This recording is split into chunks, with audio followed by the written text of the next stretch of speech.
Field marshal Asim Munir نے کہا ہے بھارتی حمایت یافتہ فتنہ ہندوستان اور فتنہ خوارج بلوچستان میں ترقی اور عوام مخالف ایجنڈا پھیلا رہے ہیں، تشدد کو ہوا دے کر شرانگیزی پھیلا رہے ہیں، دہشت گردوں کا پیچھا کر کے صوبے کو اس ناسور سے نجات دلائی جائے گی۔ فیلڈ مارشل نے واضح طور پر کہا پاکستان خطے میں امن چاہتا ہے، کسی بھی براہ راست یا بالواسطہ سرحدی خلاف ورزی کا فیصلہ کن جواب دیا جائے گا، شہریوں کی زندگیوں کا تحفظ یقینی بنایا جائے گا۔ جی ایچ کیو میں نیشنل ورک شاپ میں شریک بلوچستان کے شرکاء سے خطاب میں فیلڈ مارشل عاصم منیر کا کہنا تھا بلوچستان پاکستان کا فخر ہے، صوبے کے لوگ نہایت باصلاحیت، باہمت اور محب وطن ہیں، ذاتی سیاسی مفادات پر مبنی ایجنڈوں کو رد کر کے ملکی مفاد کو مقدم رکھنا ہوگا۔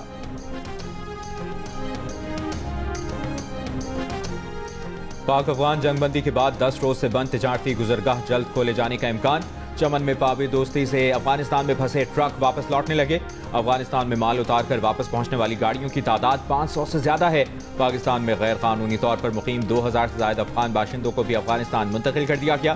دوسری جانب تورخم میں بھی تجارتی گزرگاہ کھولنے کی تیاریاں مکمل ہو گئیں، گاڑیوں کی کلیئرنس کے لیے اسکینر نصب کیے جا چکے ہیں، تجارتی گزرگاہ بند ہونے سے کارگو گاڑیوں کی قطاریں لگی ہیں۔ جنوبی وزیرستان میں انگور اڈہ، شمالی وزیرستان میں غلام خان اور ضلع کرم میں کھرلاچی سرحد بھی 10 روز سے بند ہے۔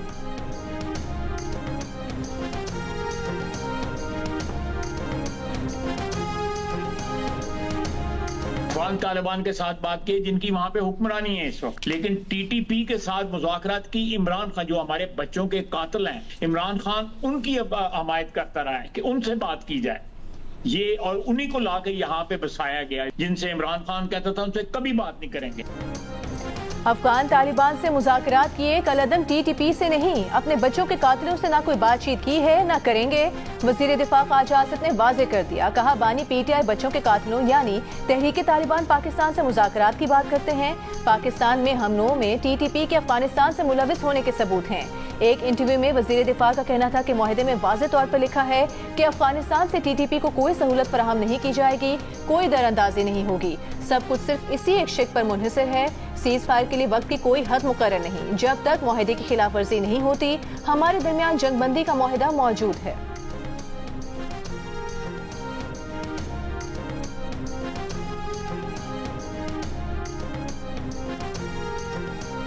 حکومت سندھ نے کچے کے ڈاکوؤں کے لیے سرنڈر پالیسی جاری کر دی، نئی پالیسی کے تحت کچے کے 50 ڈاکوؤں کے سرنڈر کے لیے تیار ہونے کا بھی دعویٰ۔ ہتھیار ڈالنے کی تقریب کل شکارپور میں ہوگی، اسلحہ ڈالنے والے ڈاکوؤں کو فنی تربیت اور روزگار دیا جائے گا، اہل خانہ کو ہراساں نہیں کیا جائے گا۔ محکمہ داخلہ سندھ کے مطابق سرنڈر پالیسی کا اطلاق سکھر اور لاڑکانہ ڈویژن کے کچے کے علاقوں میں ہوگا، سزا سے استثناء نہیں ملے گا، مقدمات کا سامنا کرنا ہوگا۔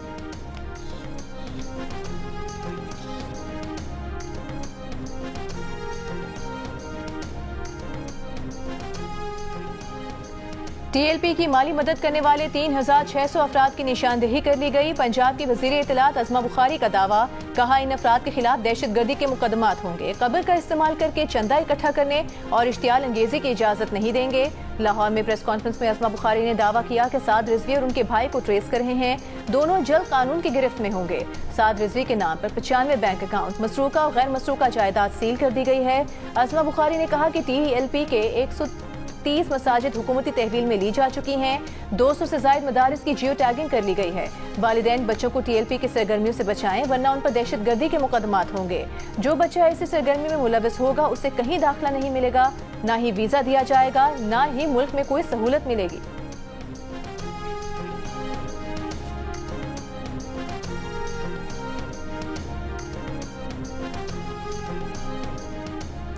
وفاقی حکومت کا مساجد اور مدارس کے امور میں دخل اندازی نہ کرنے کا فیصلہ، وفاقی وزیر داخلہ محسن نقوی نے مفتی منیب اور دیگر علماء اہل سنت کو یقین دہانی کرا دی، حکومت اور علماء کرام میں رابطے کے لیے فوکل پرسن تعینات۔ کراچی میں ہوئی ملاقات میں سندھ کے سینئر وزیر شرجیل میمن اور صوبائی وزیر سید ناصر حسین شاہ نے بھی شرکت کی۔ محسن نقوی نے علماء کرام کو مسائل کے حل کی یقین دہانی کرائی، طے پایا کہ حکومتی رہنماؤں اور علماء کرام کی تفصیلی نشست جلد اسلام آباد میں ہوگی۔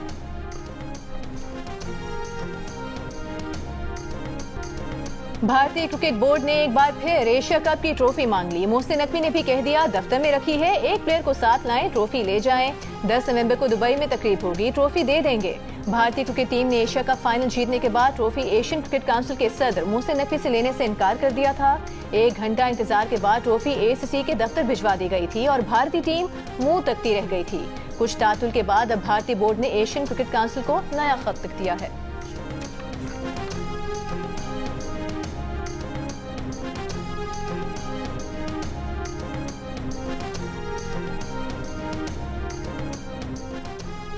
وزیراعظم شہباز شریف نے نیشنل سیمی کنڈکٹر پروگرام کا باضابطہ اجرا کر دیا۔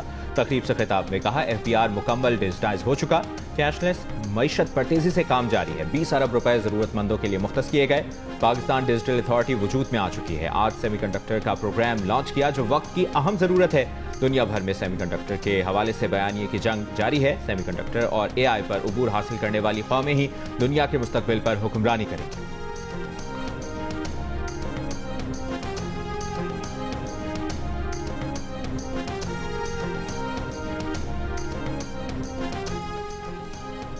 چیئرمین PTI بیرسٹر گوہر کا کہنا ہے اگر وزیر اعلیٰ KP کو بانی PTI سے نہیں ملنے دیا گیا تو مختصر کابینہ تشکیل دینے کا فیصلہ کیا ہے۔ صوبے کو کابینہ کے بغیر نہیں چھوڑا جا سکتا، کابینہ میں توسیع کے لیے بعد میں بانی سے اجازت لی جائے گی۔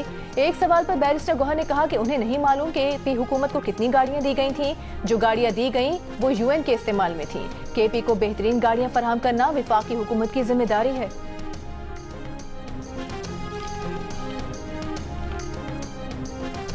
سہیل بزدار لگایا گیا ہے، دنستہ لگایا گیا ہے، کم عقل اور بچگانہ سوچ والا بندہ لگایا جائے جس کو قومی مفاد اور اپنی ذمہ داری جو اس نے حلف اٹھایا ہے اس کی بجائے وہ سیاسی پوائنٹ سکورنگ اور اپنے بانی کو خوش کرنے کے لیے بیانات اور اس طرح کے ڈرامے کرے۔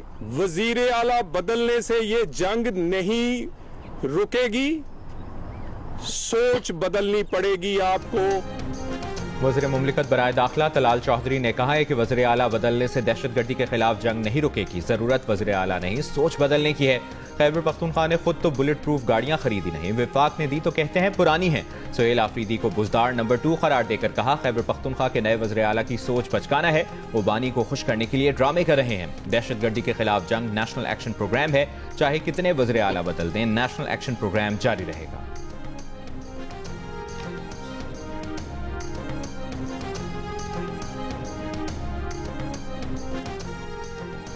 وفاق کی جانب سے خیبر پختونخوا پولیس کو دی گئی تینوں بلٹ پروف گاڑیاں بین الاقوامی ادارے کے زیر استعمال رہیں۔ سرکاری ذرائع کا کہنا ہے گاڑیوں کی بلٹ پروفنگ بین الاقوامی معیار کی ہے۔ گاڑیاں 15 سال پرانی ہیں، تاہم ان کی بنیادی افادیت برقرار ہے۔ گورنر خیبر پختونخوا فیصل کریم کنڈی نے وزیر اعلیٰ کی جانب سے گاڑیاں واپس کرانے کی رپورٹ مانگ لی، کہا اگر گاڑیاں ٹھیک تھی تو حکومت کو رکھنی چاہیے تھیں۔ وفاقی وزیر داخلہ محسن نقوی نے چند روز قبل خیبر پختونخوا پولیس کو بلٹ پروف گاڑیاں دی تھیں۔ وزیر اعلیٰ خیبر پختونخوا نے گاڑیوں کو پرانا اور ناقص قرار دیا تھا۔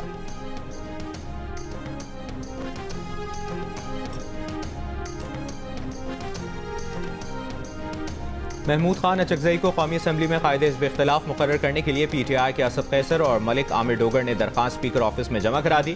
درخواست میں کہا گیا ہے کہ محمود خان اچکزئی کو اپوزیشن ممبران کی اکثریت کی حمایت حاصل ہے۔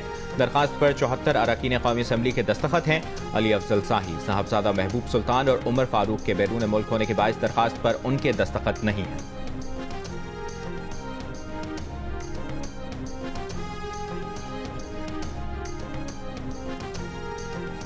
مسلم لیگ نون نے آزاد کشمیر حکومت سے علیحدگی کا اعلان کر دیا۔ نون لیگ آزاد کشمیر کے صدر نے کہا مسلم لیگ نون کسی نئی حکومت کا حصہ نہیں بنے گی، کسی غیر فطری حکومت سازی کا حصہ نہیں بنے گی۔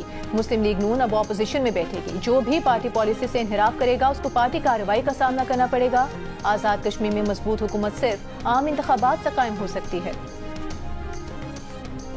اسلام آباد کی عدالت نے شراب اور اسلحہ برآمدگی کیس میں سابق وزیر اعلیٰ KP علی امین گنڈاپور کے ناقابل ضمانت وارنٹ گرفتاری جاری کر دیے۔ پولیس کو علی امین گنڈاپور کو گرفتار کر کے پیش کرنے کا حکم، وارنٹ علی امین کی مسلسل غیر حاضری پر جاری کیے گئے۔ مزید سماعت 28 اکتوبر تک ملتوی۔ علی امین گنڈاپور کے خلاف تھانہ بارہ کہو میں مقدمہ درج ہے۔